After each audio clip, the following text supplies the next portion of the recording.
look, what we're going to do today is I'm going to do a review of 2022 as far as the year in a self-managed super fund is concerned, and what that potentially brings for 2023 and moving forward. So it's a bit of a combination of multiple things that I've discussed over the last 12 months and even prior to that, with regards to such elements as COVID relief, but largely it will focus on some of those key messages and key changes that I see will impact the SMSF industry relatively significantly moving forward.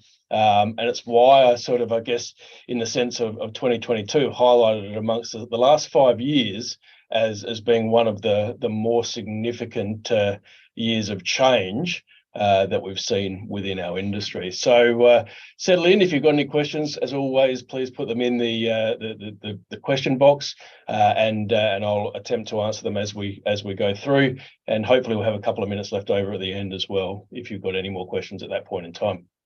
So look, what I really want to touch on in broad sense is a number of issues that have occurred during this year, which is most recently things like downsizer and a change to age 55, talking about changes around personal deductible contributions, significant changes, I think, around excess non-concessional contributions and what that means.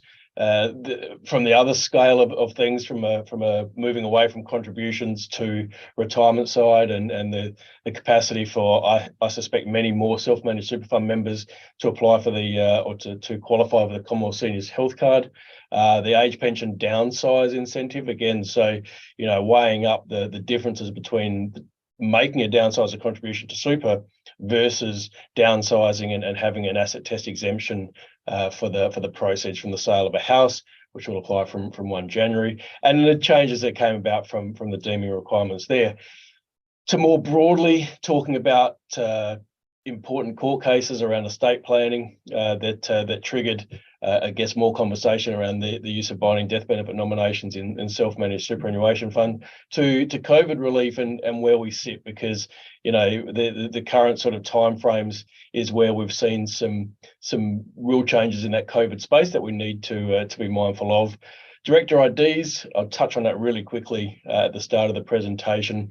And as a bit of an overview, I know I've probably talked about non-arm's length expenditure as much as I ultimately want to this year, but really there's still ongoing issues that we need to be mindful of. So I'm going to briefly touch on the gnarly issues as well. And then when I do a bit of a forecast moving forward to what 2023 might bring, I do touch on a couple of measures that have been around for a while now, but we still haven't got a solution on. One of those being legacy pensions, and I'm not holding my breath necessarily in regards to legacy pensions, albeit that it's not a significant industry issue, but it's certainly significant to those that have them. And then the one that I think is far more significant, which is the Australian super fund definition and necessary changes to that definition, which enhance the rules almost specifically for self-managed superannuation funds. So I'll touch on those items and give a bit of an identification as to where we might be at with regards to that. So, I'm hoping that through this we'll have a greater appreciation for our contribution and eligibility and acceptance rules. We've talked about that a fair bit this year, but again, with changes to downsizer coming in, and now people are probably right into that point in time around when they can and can't make contributions. Now's a good time to review some of that. And I had a really good conversation a couple of weeks ago with an advisor around the use of the bring forward and the timing and the transfer balance cap. And it's just a good opportunity to review that, particularly in light of the age-based contribution rule changes and the potential for a change to the transfer balance cap next year. So again, when I do some forecasting forward, we can have a look at what that might actually mean from a contribution point of view, and how various measures, particularly the age pension measures will impact SMSF retirees as such. So, look, as I said, let's jump into it and start to talk about a couple of these key issues.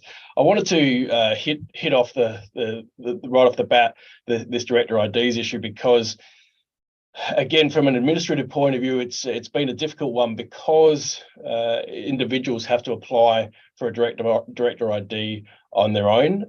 So they have to apply for their own ID generally versus MyGov or via MyGov ID, but also they can do it in a paper format or over the phone. We had that time frame up until the 30th of November this year.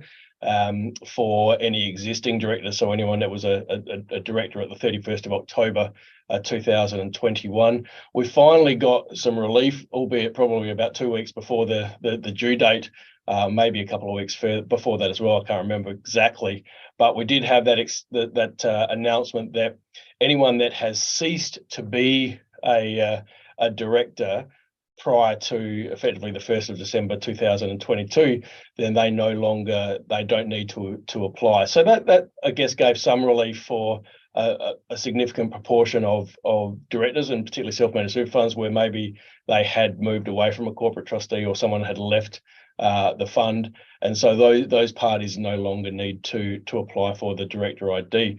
But of course, what also we noted is that an extension was granted until today, right? So there was an extension granted. So the ATO, or sorry, the ABRS, the part of the ATO that is directly responsible for director IDs, said that no compliance action will be taken for anyone that lodges up until the 14th of December. So they've provided that small window, albeit that small window is applying to potentially up to about 700,000 directors who hadn't applied by basically the end of November. So there will be people that potentially are going to be penalised by this. So it's really an issue that people need to be mindful of. And again, I raised the director ID today because when I start to talk a little bit towards the end about estate planning and binding nominations, one of the things that I go through regularly, because we get so many client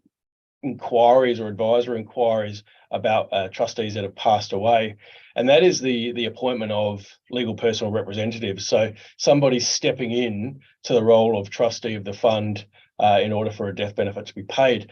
Now, if we have a corporate trustee, then we need to be mindful that any new appointee to that corporate trustee is going to need to have applied for a director ID prior to being appointed as a director of that corporate trustee company. So it's just one of those sorts of additions to the estate planning process, but also the fund establishment. And anytime we're trying to add a member to the fund, that we need to make sure that we're on top of ensuring that these people have the appropriate director IDs. So, whilst it's a new measure and it doesn't directly impact self-managed super funds in the sense that it's nothing to do with SMSF compliance as such, it's obviously an ASIC requirement, and so therefore we need to make sure that all of our SMSFs that go down the path of corporate trustee have the appropriate director ID.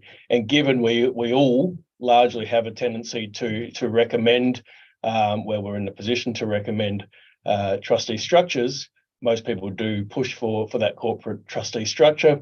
So therefore, we need to make sure that parties involved understand that there is this underlying requirement to apply for the director's ID.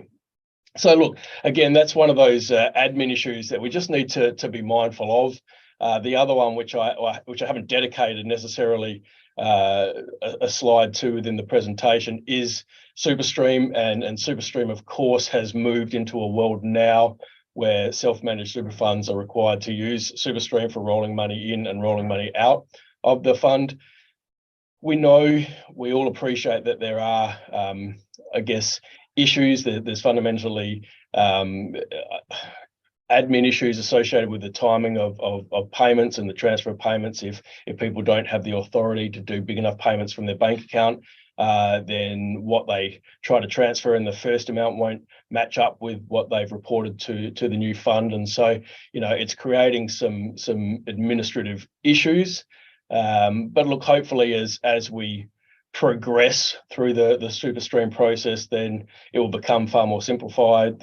Hopefully the industry funds, all get on board from a timing point of view and don't necessarily ask for too much more supporting information. I know personally that during this year I did some super stream transfers from my own self-managed super fund to Australian Super, and look, it probably, I didn't do it within the timeframes, the legislative timeframes, the few days or whatever, but the process itself was as seamless as it could be. I had a request for information that Australian Super required. I provided that, and then the money, or then the money was accepted. So there was no real issue there. And I also rolled some money back in to the self-managed fund, and it certainly didn't take as long as the days when you used to write to the fund and seek a rollover that way. So SuperStream administratively is another one of those areas that I think is on the improve, albeit that it's just another process that we've got to get ourselves used to. So non-arm's length income and non-arm's length expenditure considerations. We've been talking about this ultimately for 4 years, right? So these legislative changes came in 2000, from 1 July 2018. They have largely been in effect since that date, in the sense that if we're talking about expenditure associated with existing fund assets or new fund assets, then the NALI provisions will apply. But the key thing that came out of the Law Companion ruling 2021-2, which is our key documentation or our key ATO position on non-arm's length expenditure, is that anything that is asset specific related, where there's nil or lower than expected expense rate, then that's going to impact that particular asset and the income from that asset either during that year or potentially inclusive of the capital gain if it's got something to do with the cost associated with acquiring that asset. So I think we have to be comfortable that those NALI provisions are what the original piece of legislation set out to do, and were there to trigger us not sort of funneling excess monies into superannuation by underpaying certain expenses of the fund. I think there's a byproduct side of that, which is, menial minor tasks that we might be doing around property transactions or whatever, where the individual, the trustees, are performing duties which are otherwise performed by potentially paid individuals, so where there's remuneration involved. And if the trustees are undertaking that work and there's no remuneration, then we've got issues associated with that.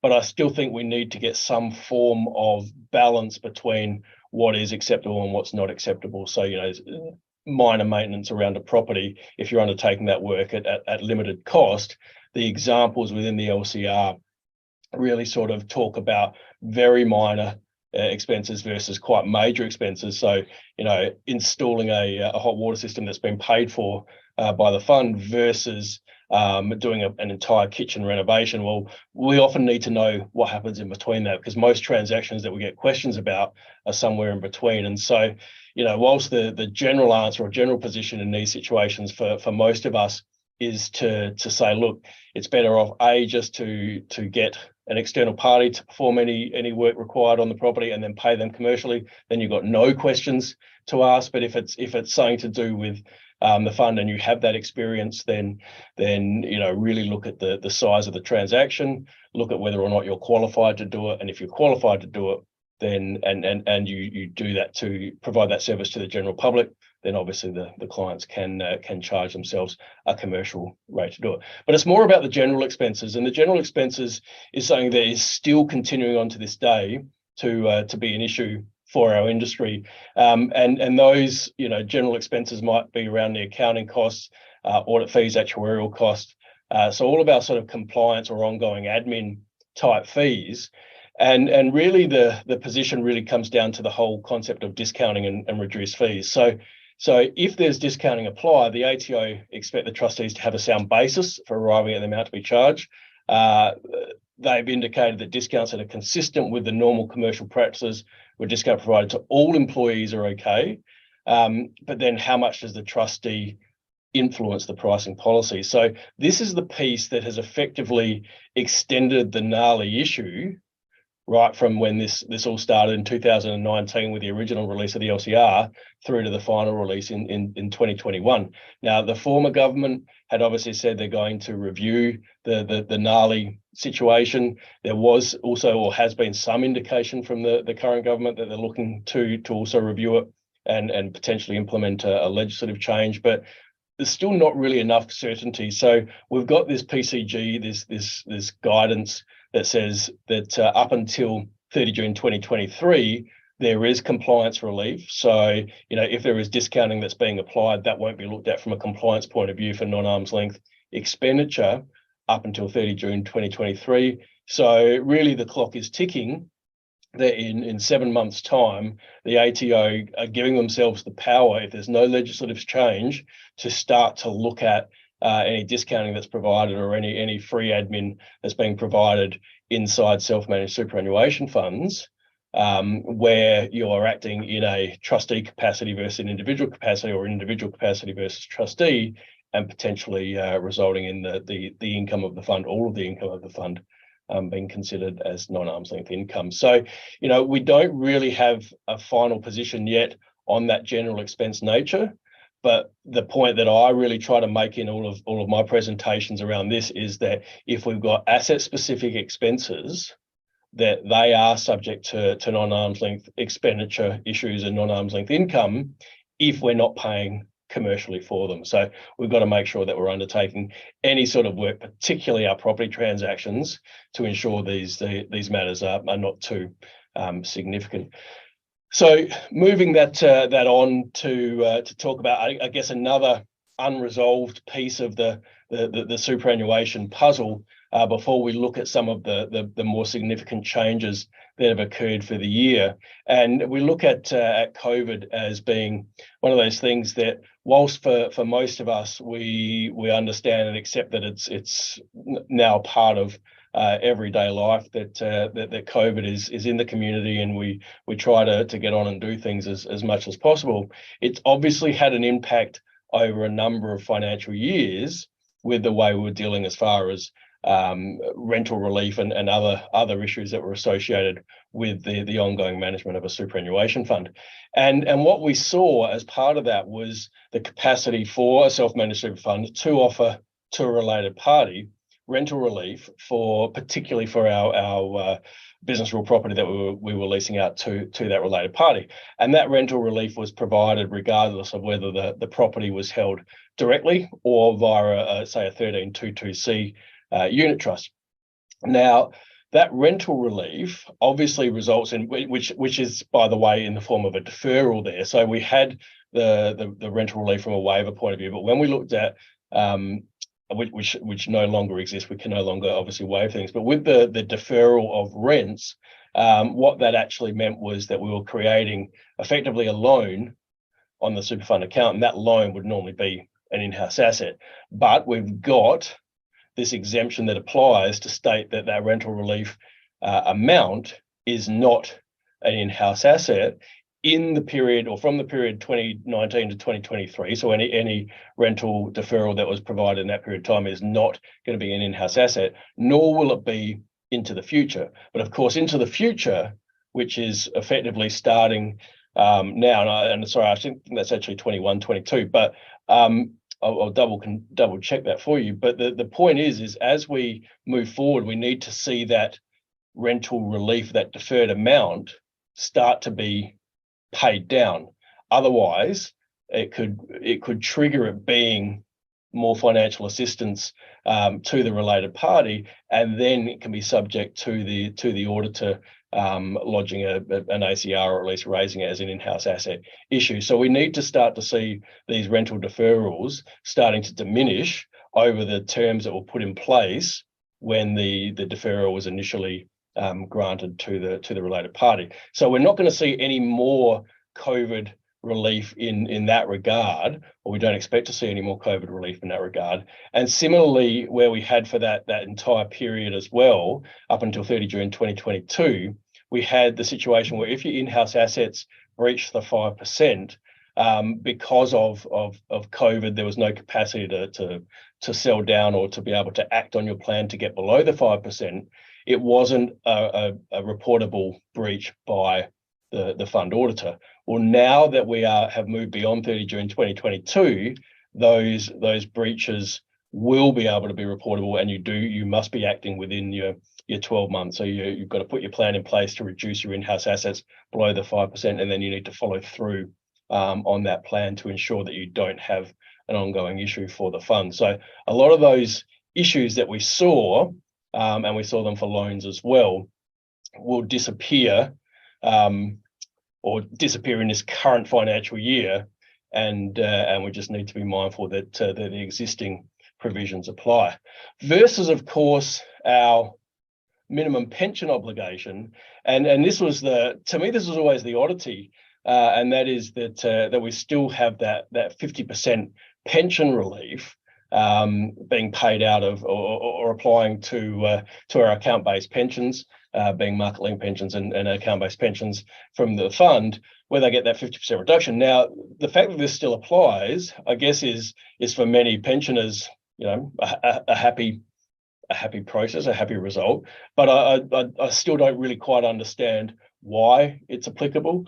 Whether or not we're going to see some sort of permanency in this, that's very speculative from my position. But I think we have to assume that from 1 July 2023, we will see a reversion back to the standard pension factors. Now, I think I've said that pretty much every year for the last 2 years. So time will determine where we sit with regards to that.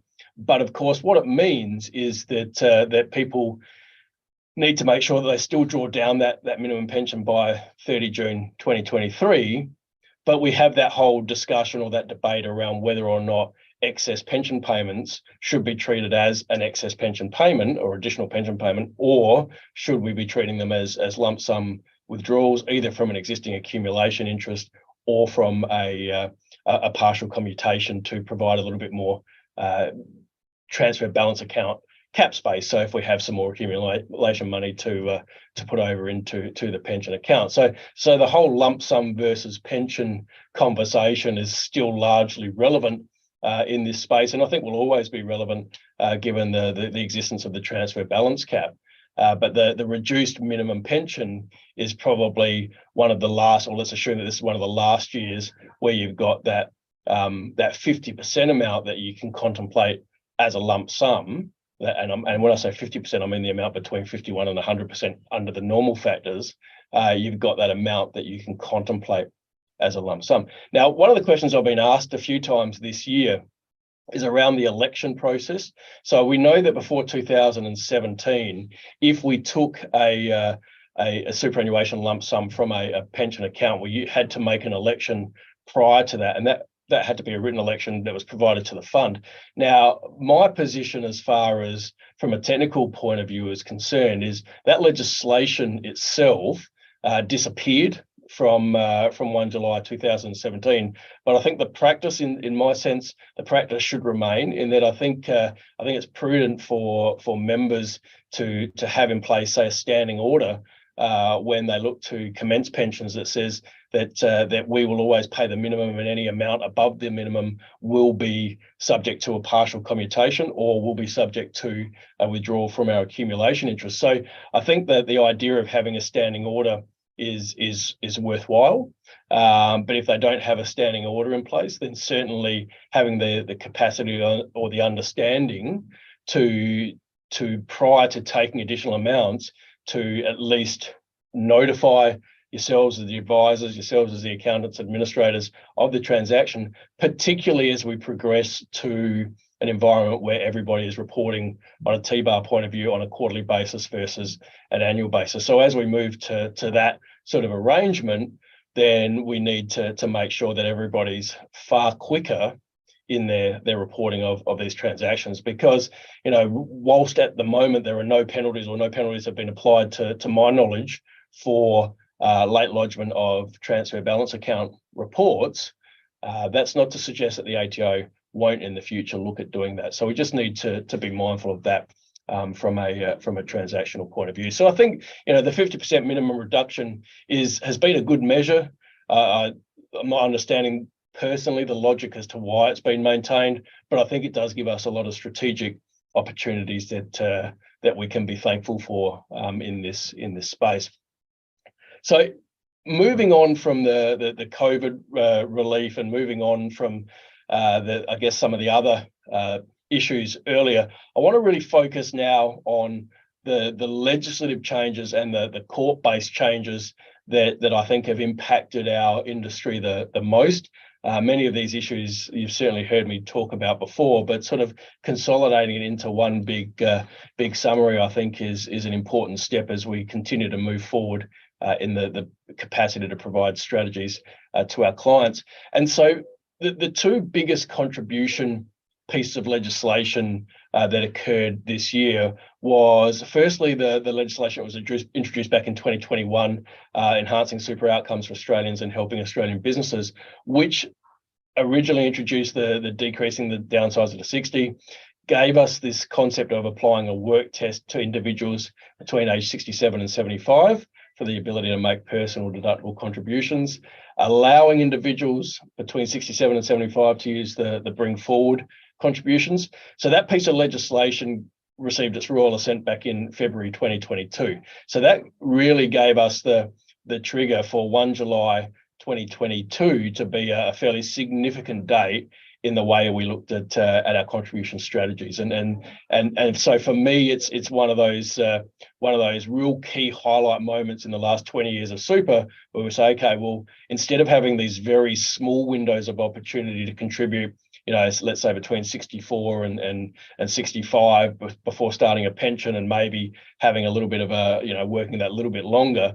And we then had that window between 65 and 67 that applied for the last 2 years. We've now got this contribution window that lasts all the way up to 75. And that's really significant because it really determines where a lot of our other strategies go in regards to downsizer, but also pension commencements, and potentially others as well. So, that change that took effect from the 1st of July is fairly significant. But then we've also now got this new change around which received royal assent this week, which is Treasury Laws Amendment 2022 Measures Number 2, which are around decreasing the downsizer eligibility to age 55. So again, that's going to have an impact for some people, and I'll touch on that in a moment, where I see that sort of heading strategically, because I think, again, it was a measure that I felt none of us are asking for. It was clearly a throwaway election promise by both parties, and then they followed through on it.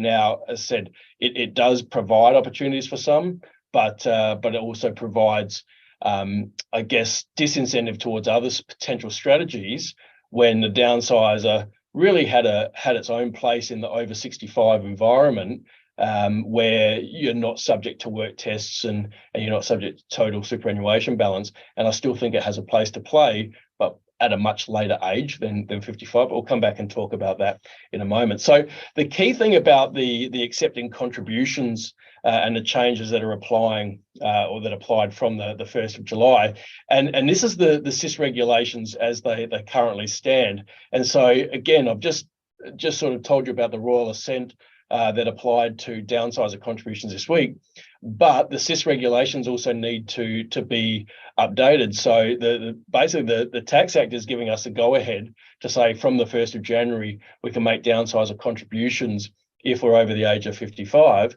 But right now the SIS regulations, which is from a trustee acceptance point of view, the SIS regulations haven't been updated to reflect that. Now, SIS regulations don't require Parliament as such, so we would expect to see these regulations come into force, potentially over the coming days, and then they would just casually sort of mosey on into our regulatory environment from the 1st of January 2023. But right now we've got our rules about if you're under 60, then you can make employer contributions or member contributions. If you're under 60, but also under 75, you can make employer contributions and member, including your downsizer. So the difference will be is that top bracket there, it'll be under 55 basically. It'll go employer contributions or member contributions, and say is not under 55 but is under 75. So basically we'll just get a change to that left-hand side column there. And then if they're not under 75, then they've got mandated employer contributions or downsizer contributions. So that's our simplified accepting contribution rules from the 1st of July 2022. And so what it effectively does from a contribution acceptance point of view is it removes the work test from the Superannuation Act. So it actually removes, and I think this is a great measure in the sense of SMSF trustee obligations and even SMSF audit responsibilities, is by removing the work test from this piece of the transaction. It means that we're not having to get declarations about the status of people who contributions are being made for, and so we've got a greater flexibility or greater capacity for a fund to receive the contributions sort of right up until basically 28 days following the end of the month in which a member turns 75. Now, I just want to repeat that piece because often we get asked that question, and there's often a little bit of misunderstanding. You can make the contributions up until 28 days following the end of the month in which you turn 75. So if you turn 75, and what is it today, or what is it now? It's December. If you turn 75 on the 1st of December, the contribution up until the 28 days following the end of December. So the 28th of January is the final date that you can make contributions for somebody who turns 75 in December 2022. So that's how that piece of the strategy, that piece of the process actually works. And yeah, just to confirm, a copy of the presentation will be given to everybody when we send through the CPD. But then the key thing to this measure is that it extends to the bring forward provisions as well. So this gives us the capacity to use the bring forward provisions right up to prior to our 75th birthday. So irrelevant now, the fact that that you can't contribute when you're 76 or 77, prior to that 75th birthday, if you put in $330,000, then that's only going to be subject to your total superannuation balance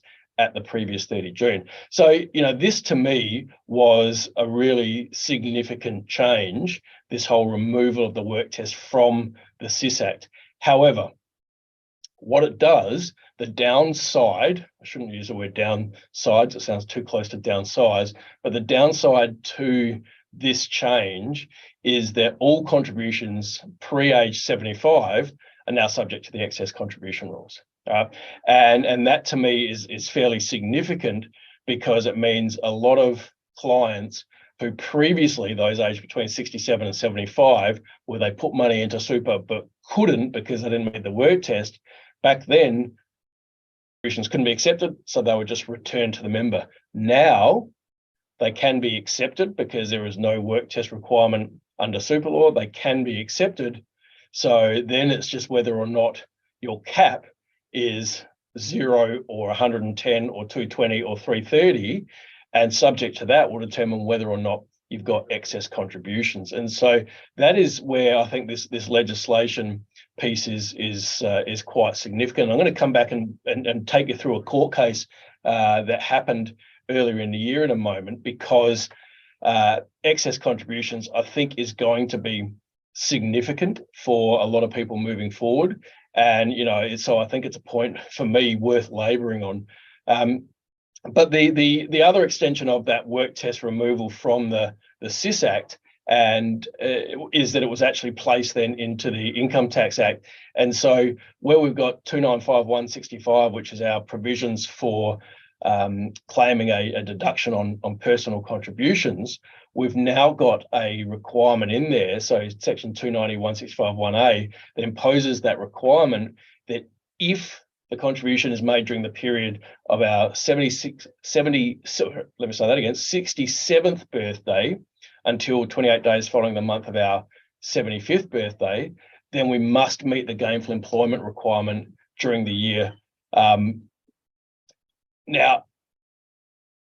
to be clear, what this actually means is that the timing of contributions is now really important, because if you've got someone who's turning 67, right, they can make a contribution, a deductible contribution, or sorry, a personal contribution before their birthday, and they might have passive income, and they can then subsequently claim a deduction to offset that passive income when they lodge their tax return.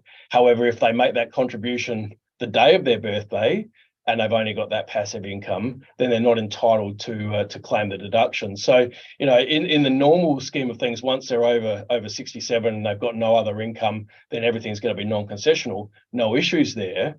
But in that time frame between 65 and 67, where they might not be working and they've got passive income, and so they make personal deductible contributions and then offset that with the deduction, that's fine. But once they hit 67, they actually have to satisfy that gainful employment, so the 40 hours in 30-day requirement. So to me, it's again becoming quite essential that we all understand that when we're talking to clients about the capacity to make deductible contributions, it's all going to come about or come back to the timing of that, and that's going to be relevant to those clients who are earning passive income. Of course, the work test exemption still applies. So for those with less than $300,000 total superannuation balance, less likely to be self-managed super fund members.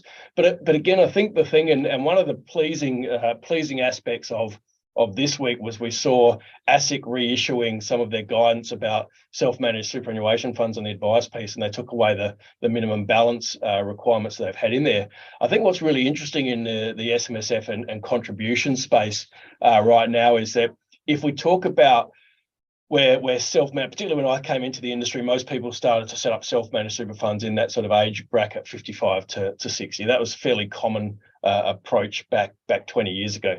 We've seen now a shift where there's a lot of younger people setting up self-managed superannuation funds, potentially for investment opportunities or for other reasons. But we're seeing, you know, the age demographic get lower. But I think that these new contribution rules also mean that we may actually see self-managed super funds being set up later. And so, you know, the idea of having total superannuation balances of less than $300,000 up until age 67 could actually be relevant, because you might have people who are only starting out to put money into super because they've come into some inheritances or something later, and previously they couldn't put that money into the super fund, but now they're looking at doing it. So, you know, I think this new window does provide us with a lot of opportunities to be mindful of. That brings me to this case that I wanted to highlight before, and the circumstances around this case are not necessarily pleasant, but what they do is they highlight the position of the regulator in regards to these excess contributions. Now, this was about contributions made before 2022, so these were contributions made in 2019. But more importantly, their contributions made since the transfer balance cap has been introduced. Now, this client had roughly $2.5 million in super. This client had a history of ill health. This member had ongoing health issues that they were mindful of. They had responsibilities where they were the legal personal representative of their brother-in-law who had passed away, and so they were taking care of that person's estate. And so, in essence, their argument to the ATO was one of many to do with their health and their other responsibilities, that they wanted to apply for special circumstances when they went and put in $100,000 into their superannuation fund. They wanted to have those contributions disregarded from an excess contribution point of view. So a couple of the things that they highlighted were that they had money in a retail fund, and that retail fund, it could have been an industry fund, but that fund had on their website the capacity to make contributions of $100,000. So that was considered general advice. They argued that once they told their accountant that they'd made the contribution, that the accountant didn't tell them that they'd be subject to the excess contributions. Again, the tax office and the courts argued, well, once you'd made the contribution, it was irrelevant whether or not the accountant told you about the excess contribution, because you'd already gone and made the amount or paid the contribution to super. But similarly, they also said, even if the accountant or the advisor had given you incorrect advice, then that itself wouldn't warrant special circumstances to have the excess contribution, the excess non-concessional contribution allocated to another year or disregarded. And of course, the kicker to all of this is that because the balance was greater than $1.6 million, which was the general transfer balance cap, the contribution cap was actually zero. So it was really asking for the contribution to be disregarded from an excess contribution point of view, rather than to be allocated to another year, because even allocating it to another year would just create an excess contribution, excess non-concessional contribution in that year. So basically the ATO came back and said that difficult personal circumstances do not warrant special circumstances. So this lady's health, her long-term health and her current health issues were not enough to determine whether or not you do or don't make a contribution to superannuation. The incorrect advice does not warrant special circumstances. And the large one, or the big one that we probably all see, particularly of trustees that don't go and seek advice, is an ignorance of the law does not warrant special circumstances. So the reason that I highlight this now is because we're fresh in 22, 23, we're not even 6 months in yet. We're fresh into these new rules about the acceptance of contributions, right? But we've had ultimately 10 years or 10 years plus of excess non-concessional contributions, where there's always been this whole, if you don't meet the work test and you're over 67 or as it was 65, then you could return the contribution. So that's been our way of thinking for basically 15 years. And so now we have to shift our thinking to say, okay, well, in this instance, now we've got a position where we can accept those contributions up to 75, but our transfer balance cap will determine, or our total super balance will determine whether our cap is 0, 110, 220 or 330. So therefore, if we've got more than, as it is now, $1.7 million, our cap is 0. And so if we put the money in, it's going to be in excess, and that's going to create a problem for us. So what does the 1.6, I've got a question here, what does the 1.6 transfer balance cap have to do with being able to make contribution? Was that a mistake? Did I mean to say the total super balance?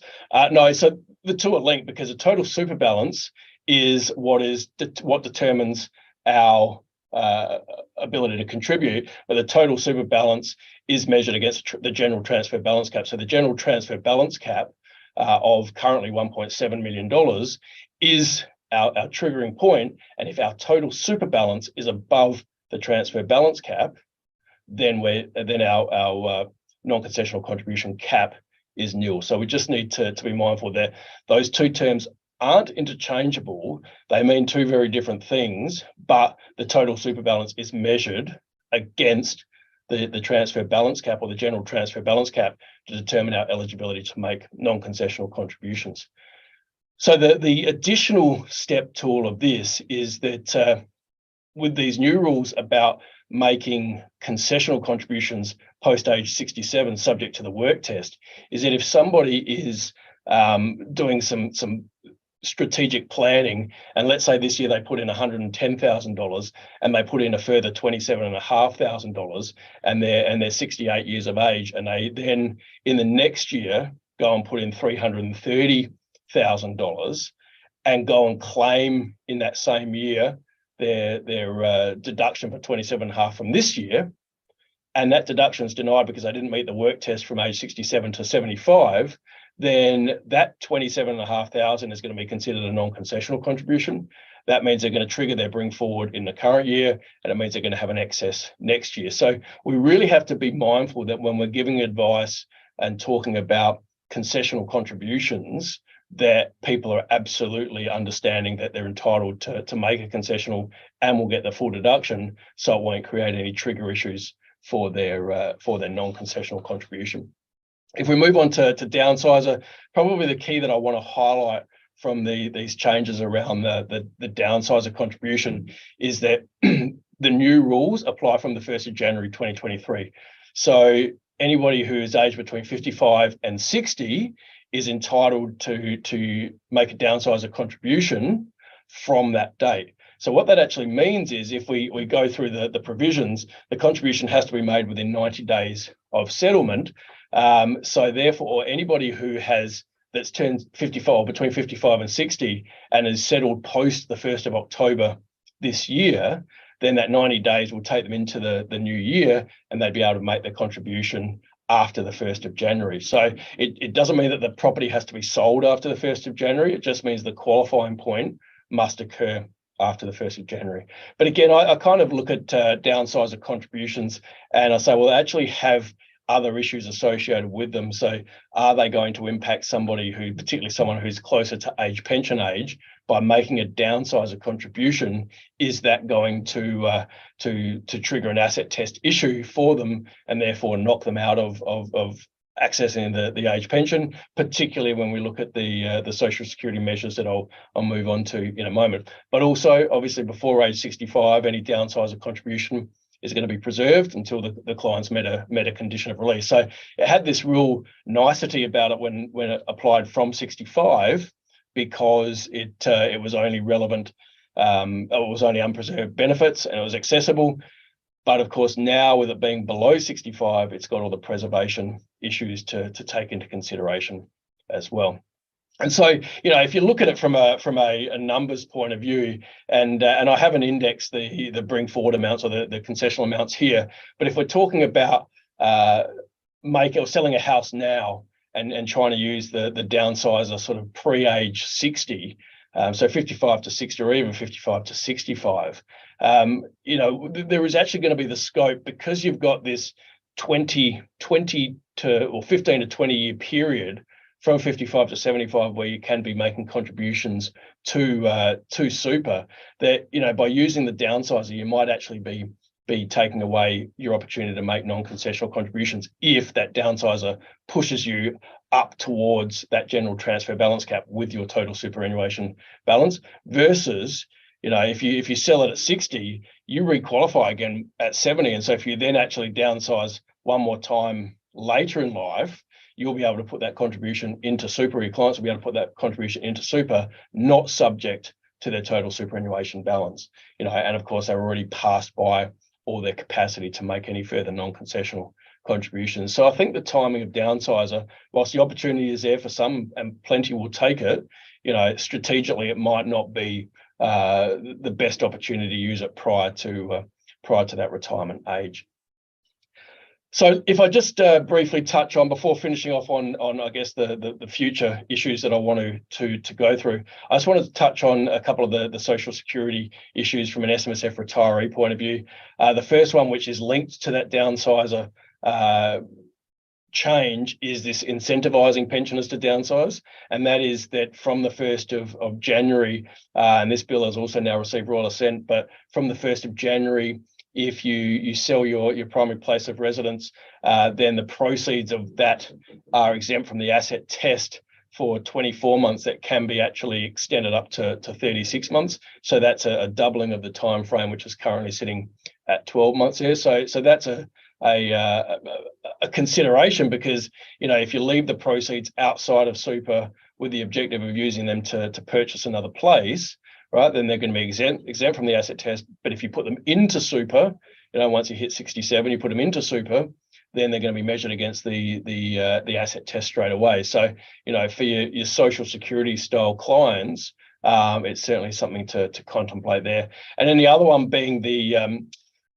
Commonwealth Seniors Health Card, which received a royal assent in October, and that is that our Commonwealth Seniors Health Card thresholds, and I'll come back to those deeming rates in a moment, but the Commonwealth Senior threshold has increased up to $90,000. So what that can actually mean is for somebody who definitely doesn't qualify for the age pension because of their assets. So if we go back to the various asset tests there, so you take a single non-homeowner, right, and to get a part pension, they've got to have less than $846,000. But if they've got more than that $846,000, they can now almost have up to $4 million if super's their only asset, right? So assuming they don't have any other financial assets, and the only thing else they had was their house, then they can have almost up to $4 million, which when you apply the deeming rate on the amount above 93,000, which is at that 2.25%, it means that your deemed income only hits 90,000 at and around that $4 million mark. So it really pushes out the capacity for a lot more SMSF members to apply for and get access to the Commonwealth Seniors Health Card. So I think that with those measures being in effect from the 4th of November this year, I think we'll see more and more clients asking us questions about their eligibility to Commonwealth Seniors Health Card, knowing that they don't have access to the age pension. So again, these changes were announced relatively quickly and introduced relatively quickly by the government. So we've got this real evolving, I guess, environment that we're operating in, where we've got new contribution rules, we've got changes to social security rules, we've got then deductible contribution side of things, and we've got pensions versus lump sum. So strategically, we've got to be thinking, should I be making contributions now? Should I be making contributions later? What is the ramifications of making these contributions or starting a pension on my capacity to get potentially access to social security benefits, be they reduced pharmaceuticals or whatever it might actually be that are the results of the benefits. But we're not just thinking in the old superannuation life cycle of start a fund, make a contribution, transition to retirement, retire, die. It's now that we hit that transition to retirement, and then we've got this whole capacity of, okay, well, we can still actually contribute, right? And then that whole point of contributing post-retirement age will come back to the whole idea of where do we want our money earning, because if it's earning inside the super environment at a maximum of 15% because we're above our transfer balance cap or whatever, and so we've got money in accumulation, do we want to earning in that environment, or do we want to earning outside of that? And with earnings rates, with interest rates and that increasing, we're starting to slowly see that our capacity to earn from investments held on the outside is increasing, meaning our marginal tax rate on the outside will also increase. So the other side of it, and the final sort of significant change from the year, was the estate planning one. And it's really, I guess, consolidating a position that many of us have spoken about for a long time, with almost certainty, but now largely having a lot more certainty around. And that's this Hill versus Zuda High Court case, which ultimately was testing the theory of whether or not the SIS Act applied to self-managed superannuation funds with regards to the rules around binding death benefit nominations, or whether the deed overrode the SIS Act. And ultimately, what the High Court found was that the deed overrides the SIS regulations around binding death benefit nominations. So the three-year lapsing requirement, unless that is stipulated in the deed, then it doesn't apply to a binding nomination that a self-managed superannuation fund member makes. Similarly, unless the deed stipulates the witnessing requirements, then those two witnessing requirements are not an absolute requirement for a binding death benefit nomination. There's certainly no issue with having good common practices that include things such as witnessing the practice, but it's actually not going to determine the validity of the nomination if the deed doesn't require it and the trustee or the member doesn't actually get that witnessing done. So you can have a non-lapsing binding death benefit nomination not witnessed, and as long as it's nominating a superannuation beneficiary, then it is still going to be binding on the SMSF trustee. The 3-year rules and the witnessing requirements will apply if the deed says so. So it's really important that if you want to have binding death benefit nominations that go against the grain of how the law is written, then you need to make sure that your deed is quite specific in how binding nominations are actually provided for in the SMSF environment. So again, I think this is a really significant piece to have, and from a court case to get that outcome, because it ultimately gives us greater capacity to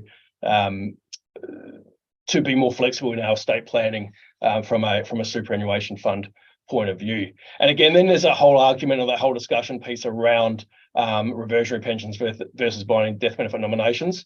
And I think the key to that is that clearly it's going to come down to what the deed says. And again, I had one just the other day where the deed was very specific, saying that the binding death benefit nomination does not override the reversionary pension.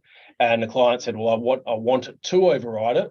And I said, well, you probably need to go back and get appropriate legal advice, but realistically, the only way to change that would be to stop the pensions and to start a new pension there, or to amend the deed, or probably do both. So what about 2023? So let's just finish off on this, because we've had a question. We've spoken about the transfer balance cap.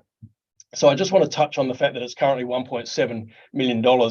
And then there is a calculation that determines how the transfer balance cap is indexed. Now, without sort of going too far into that calculation, if indexation is to apply, and I'll come back to that if in a moment, then the transfer balance cap will be $1.8 million next year, right? So there is no consideration or what number do we need to hit. We've already hit that indexation. We've already hit that CPI number. So we will be at $1.8 million. The real issue then is, do we get to $1.9 million? So the calculation, the way that it works is it's all based on this base factor plus our December 2022 factor. And if our December 2022 factor is 130.7, then our calculation will result in a sum of $1.9,800,000, which means that our transfer balance cap will be $1.9 million. The September CPI figure was 128.4. So it's not inconceivable that we'll get to $1.9 million, but it's also possible that we'll fall just short. But what that'll mean is that we'll have 1.8 next year and then 1.9 the following year. Of course, there's a lot of speculation at the moment that indexation will be frozen, and let's leave it at that. It is just speculation at this point in time. So as far as we're concerned from a planning point of view, until we're told otherwise, then expect the transfer balance cap to be indexed up to $1.8 million. Maybe there's a surprise and it goes to 1.9. If there is a freeze because the government are looking to make some sort of changes around superannuation, that's likely to be a federal budget kind of conversation in May next year.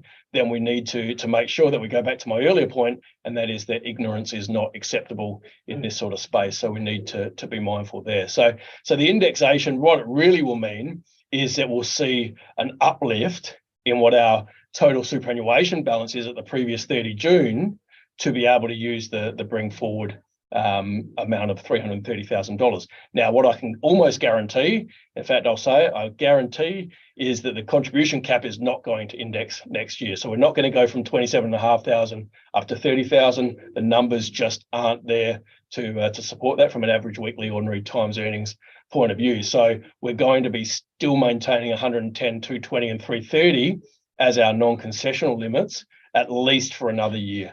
So 1.58 is our uptake point. However, if we get to 1.9, then our balances start to improve again, and we can start to talk to people with less than 1.7 million or 1.68 about using the entirety of the bring forward amount. So all of these strategies are fairly significant, and you can guarantee that indexation should apply. Whether it's 1.8, whether it's 1.9, and whether it does apply will come down to the government come May next year. So my final two slides, or my final couple of slides, really is just around previous announcements that haven't been implemented yet. So we've got the changes to the residency test. In the budget, the government said that would be delayed until at least 1 July 2023. So it'd be really good to see this, because it helps us with our active member test and our central management control. Our legacy pension amnesty, well, we haven't heard anything from the new government about this. So this is an interesting one for all those that have lifetime fixed-term market-linked pensions as to where they're going to go.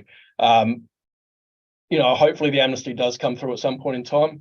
If not, then we have to look at what other strategies we might look to implement for these clients. But the residency ones, the main one for me is the active member test, which is our stickler about we can't contribute to a self-managed super fund if we're a non-resident, or we can only do it if the other active member, the other contributor to the fund, has more than 50% of the assets of the fund. Hopefully, we get the proposed change through to remove that test, which means that you can have members in Australia, you can have members overseas, and they can all be contributing to the self-managed superannuation fund. That'll be an outstanding outcome if we get to that. And then the final one is really about where the decisions of the fund are made, right now, all the decisions need to be made in Australia. With this capacity, if you're only temporarily overseas for up to 2 years, then you can make those decisions while you're overseas. This safe harbour, the 2 years, the requirement or the concept is that goes out to 5 years. So to me, that's easier to overcome in the current environment than the contributions. So the contributions is really the one that we want to get fixed. So look, that's it. As I said, there was a lot I wanted to cover off on, a lot of different elements in today's webinar, really reviewing everything that's happened in the year. I think it's one of the more significant years, as I've said, and that's on top of 5 pretty significant years before it. I think the removal of the age or the work test was a bumper one, but then obviously where we're heading with age pension recipients and that is pretty significant. So look, as I mentioned before, you'll all get a copy of the presentation when we send it out with the CPD points. Thank you for attending. And so if you've got any questions, I'll hold on for 20 more seconds. Otherwise, enjoy your break over the festive period. I hope you're all having some time off. I've had a little bit of my time off, so I'll be working through, but that's all right. So if you have some time off, have a great time, and I look forward to catching up with you in 2023.